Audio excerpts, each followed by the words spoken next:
Hi there, guys.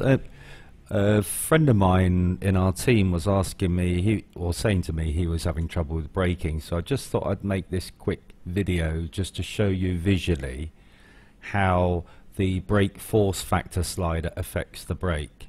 So perhaps if you're like me and you're running on a cheaper set of pedals, and although I actually have a brake mod attached to this and a load cell, I still keep an eye on the response of the pedals themselves. But if perhaps you're on a slightly cheaper set, maybe they're plastic, like with the DFGTs or and so on, then it's quite difficult to judge your braking force when there's very little resistance. So perhaps you do it more by the length of the throw of the pedal as opposed to the resistance that's posed against your foot when it's actually on the pedal. So in any case, if that's the case, brake force factor slider can help you. So if you go into the same screen I'm in now, which is the just the main options screen, and on the drive where most of your driving controls are, and where you can adjust outside of the car the force feedback and so on, and also where you calibrate your wheel, pedals and gearbox, 8 shifter and so on, you'll see in the center it says pedals. Well, my pedals are actually already calibrated, but I just want you to show what effect the force factor slider has. So if you, just like me now, I'm pressing the pedal down to somewhere that I perceive to be about 50%. So I'm there around about now. Now drag that slider to the right and then drag it whilst holding the pedal in the same, I'm not moving the pedal is in exactly the same position. Then move the slider all the way back over to the left, and then again if we move it back to where it was before, which is about 1.6 or 1.7, that'll do for now, we're back in the central position where I was holding it previously.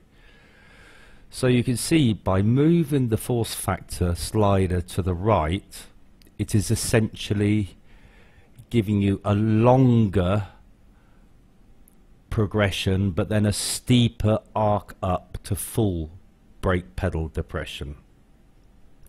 Whereas on the left, if you're at the 0 range, which is recommended with people with load cells, it's a linear straight line from 0 to 100% braking force. Okay, so that's what this is here for. It's to help people with you know, perhaps they've got softer pedals, or just to help them. So this should help you or stop you over braking when you initially depress the brake.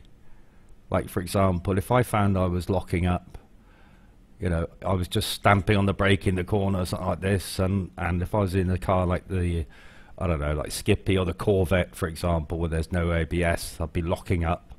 So I could actually adjust this to the right. I'm not saying go as far as 3, that's down to your personal preference. And then I could find, oh yeah, I could just touch the top of the brake here, and I know I'm applying, what's that, 15–20% straight off. And the other good thing about this is, of course, you can save that on a per car basis just by pressing the use custom controls for this car, which is always handy. Anyway, hope that explained the purpose of force factor and why you should certainly use that, especially if you've just got a new set of pedals or you're changing to a load cell. You'll need to adjust that anyway. Okay guys, hope that helped. Catch you again later.